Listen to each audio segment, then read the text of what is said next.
By the time you are at Thanksgiving or a holiday and one of your family members says XRP, or the normal guy at work says XRP, you are way, way late to the party.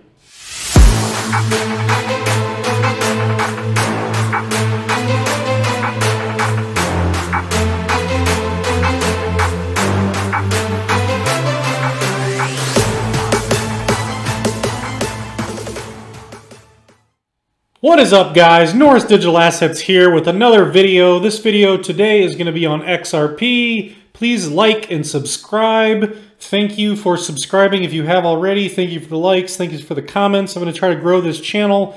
Subscribe for later in this bull market for exit strategies and for watching for the end of this bull run and just for information in general. So we're going to take a look at XRP here. 89. That can't be right. There we go. XRP had to refresh there. XRP $1 up 17% in the last 24 hours. XRP had a hot day today. I think its high today was $1.05. It was sitting at $1.03 for a little while there. Let's take a look here. Click XRP $1.01. So the volume over the last couple days, the volume yesterday, I believe, was up 50% alone. So yeah, the volume is still up. The volume's up 95% now in the last 24 hours. Good to see a lot of money pumping into it. You can actually, there's actually a website. If you go here, I'm on, this is Fiat Leak here. It's just kind of a cool graph, but fiatleak.com/XRP. You can see the money moving around the world. You can also scroll down here and hit transaction details. You can actually see all the transactions right now in real time of buying and selling XRP and XRP moving around the world. Let's take a look. So for those that don't know, XRP is the token, Ripple is the company, the Ripple network. So the Ripple network, not XRP itself, but the Ripple network is in a lawsuit still with the SEC. The SEC is suing XRP, claiming XRP to be a security. That's pretty much the entirety of the lawsuit. They are saying it's a security. XRP is saying, XRP is saying, we're not a security. We're the same as Bitcoin or Ethereum. We're not a security. It's kind of funny, just for fun here, I typed into Google, is XRP a security? Just typed it in on Google and we got, XRP is not a security. Cryptocurrencies like XRP are not securities. A security is a share of ownership in a company, giving the shareholder a stake in the business and an interest in its profits. But those who acquire or hold XRP are not granted any financial stake in Ripple. Definitely, they hit the nail on the head there. So looking forward here, that's the lawsuit. An update on the lawsuit today. So Ripple has been looking real good in this lawsuit lately. What's going on over the last couple days is basically Judge Netburn, the judge has required the SEC to produce documentation on how they arrived at the fact that Bitcoin and Ethereum were not securities, and how XRP, it would be looking at these documents to determine how would XRP be a security, but those are not. So they want the documentation presented from the SEC to take a look at that, and that's also what Ripple wants. Now, the SEC is claiming that they don't have to produce any documents at all. They don't have to produce any documents on that, or frankly, on really anything else, and that these documents are privileged. Here's a tweet here from John Deaton. He's a lawyer that follows this case. And he tweets about it. He tweets about it all the time. Go ahead and follow him on Twitter. He says, hence, I predicted Judge Netburn would have to decide what's protected by privilege and what's not protected. Like Jeremy Hogan, he's another attorney, it is difficult for me to believe every single document and communication is privileged. Usually, the judge would review the documents herself and decide. And then he's responding to his own tweet. The more interesting question for me is, will Judge Netberg review all of these documents herself and then rule, or will she just order them to be produced to Ripple? So yeah, that would be great news if they have to produce these documents, because I don't think that they're going to have a whole lot of paperwork on how they arrived on the fact that Bitcoin and Ethereum are not securities, because, I mean, I don't see how that could not exonerate Ripple and XRP in general. I mean, XRP, Bitcoin, and Ethereum are so similar that however they arrived that those were not securities, I mean, it would show that XRP is not either, and that could possibly lead to a settlement later down the road. This case could also drag into 2022. No one really knows at this point. So the lawsuit's looking pretty good for Ripple, and we'll just wait.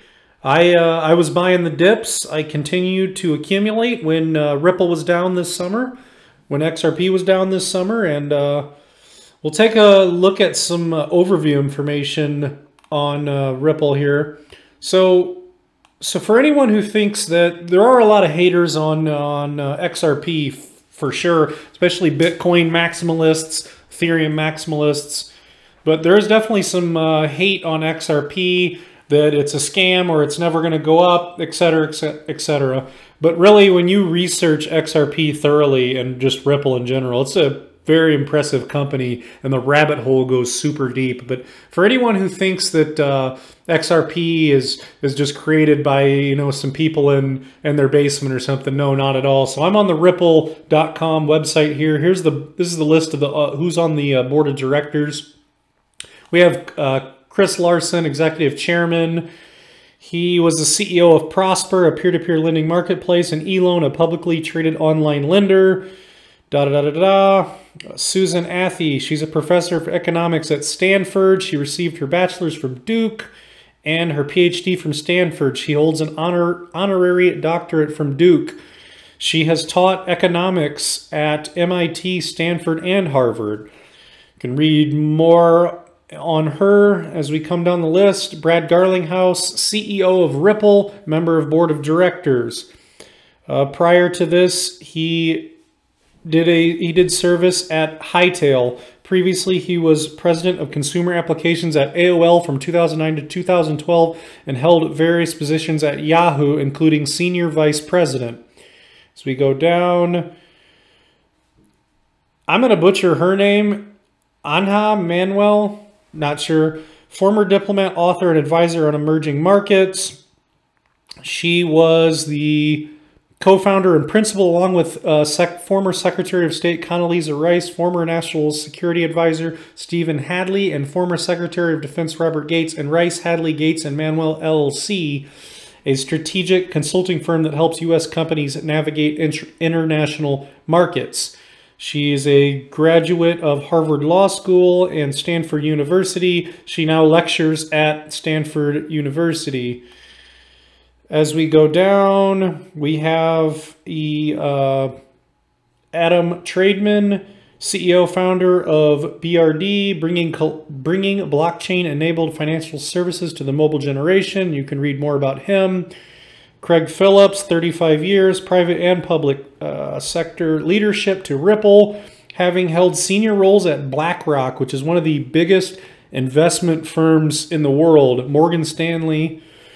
Most recently, he was the counselor to Secretary of the Treasury and oversaw domestic finance.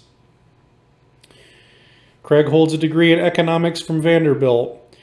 Sandy O'Connor, you can read more on her. She was the Chief Regulatory Affairs Officer for JP Morgan Chase.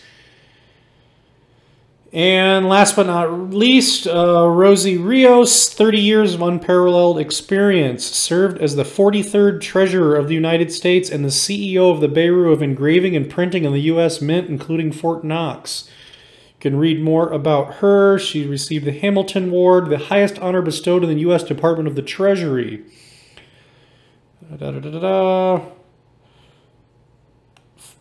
She's currently the CEO of Red River Associates, a real estate investment management consulting firm, and serves on the board of American Family Insurance and Fidelity Charitable Trust.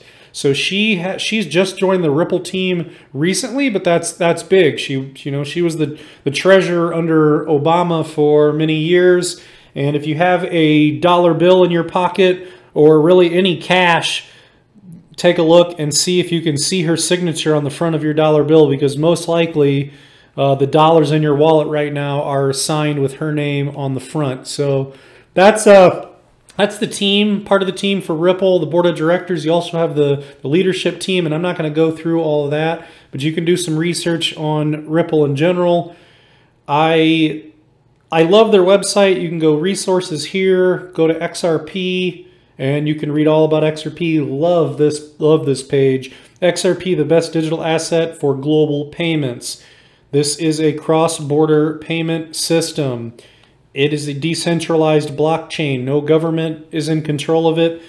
Nobody's in control of it. It's decentralized. It can settle transactions in 3 to 5 seconds.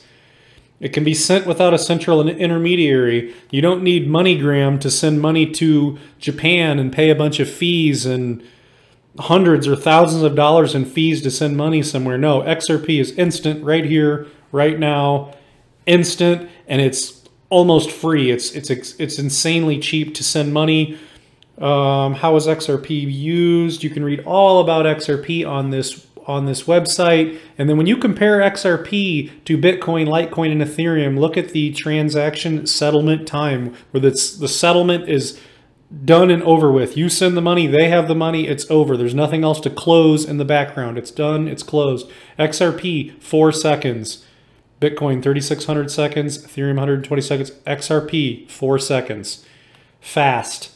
And it is scalable. It handles 1,500 transactions per second, 24/7, and can scale to handle the same throughput as Visa.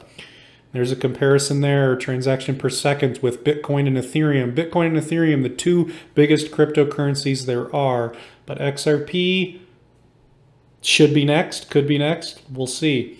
So these are kind of some live statistics right now, XRP metrics now. So that is all pretty cool. This cross-border payment system is something that some companies in the Philippines and Japan are already looking at. Let's see here. Got an article about it here. It goes on just the general information. So buyers stepped in around 65 cents after Ripple announced that Japan's money transfer provider SBI Remit, Philippines mobile payments service Coins.ph, and crypto exchange SBI VC Trade have teamed up to carry remittance payments from Japan to the Philippines using Ripple's on-demand liquidity ODL service. That's huge news. It's already starting to be adopted by different companies, and it's going to be big in the future. That's what all the XRP fans are hoping for. While XRP is being sued by the SEC, there's actually a website you can take a look at here, xrprelist.com, and these are the biggest exchanges in the United States that none of these you can buy XRP on. If you want to buy XRP, this is not financial advice. Buy XRP at your own risk. But if you would like to get XRP, you can currently get it on Uphold, or you can get it on KuCoin. Uphold is definitely easier than KuCoin, in my opinion. But yes, so this is a website. You put in your email, and it's a relist notifier. Every 15 seconds, they track the listing status of XRP across all these different exchanges, and they'll let you know when it gets relisted. But you definitely, in my eyes, you definitely want to have your XRP way before that it's relisted on all these exchanges. By that time, you could be a little late to the party. If you also take a look here, leading list of Ripple and Ripple partners. So Ripple the rabbit hole goes pretty deep, guys. You've got American Express, MoneyGram, PNC. You've got a lot of companies. I've even heard up to 300 companies. You have all these different banks and all these different companies. Ripple, the company, has been making these connections over the past 5-6 years. They've been making connections all around the world. They're setting up offices and really putting the legwork in ahead of time to make this in the future, this to be a money transfer system that is extremely liquid. So that's the point of XRP. It's a pretty cool project. Let's see here. So the SEC case, I was just taking a look here on Wikipedia. This is the SEC's page. If you scroll down here, you have the list of chairs of the SEC. So basically what happened, Jay Clayton until December 23rd, 2020, appointed by Donald Trump. So Jay Clayton drops a lawsuit on Ripple, and within days of dropping the lawsuit, he's out. So you get Gary Gensler, who comes in as the new chair of the SEC, and he basically receives this. The lawsuit basically falls into his lap, which is pretty interesting because when you do some research on Gary Gensler, one thing interesting about him is there's lots of videos. This is him right here. This is him at MIT teaching courses on Bitcoin and informing people Bitcoin, Ethereum, just cryptocurrency in general, talking about blockchains, ledgers, etc. This video is an hour and 18 minutes long.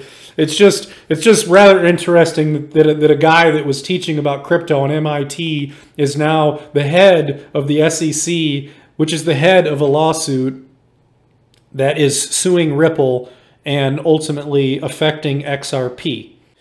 Now, here's a tweet that I just love from Mickey B. Fresh. He just posted this yesterday on Twitter. And this is Tim Draper. He says, Tim Draper nailed it perfectly back 3 to 4 years ago in a discussion with Gary Gensler, the chair of the SEC that I'm speaking of. So Gary Gensler, he's only been in there since this year. And this is 3 to 4 years ago. So he is speaking to the guy who is now the chair of the SEC. Just watch this clip. But here's what always happens. The first thing that happens is they try to go, oh, it's nothing, and they did that. I mean, that's with every new industry, every new technology comes along. The powers that be, the incumbents, the status quo, all say it's nothing. Don't ignore the man behind the curtain. This is nothing. And then all of a sudden, it's too big to get in there, you know, they're going, oh my God, I got to face this thing. And then they all line up and they wrap their arms together and they say, we're not letting this happen. And then it keeps going. And then they say, okay, well, let's sue them. Or let's go get the government. There's another. Do you like that right there? Let's sue him. How ironic is that? The guy he is speaking to now is now ahead of the SEC while they're suing Ripple.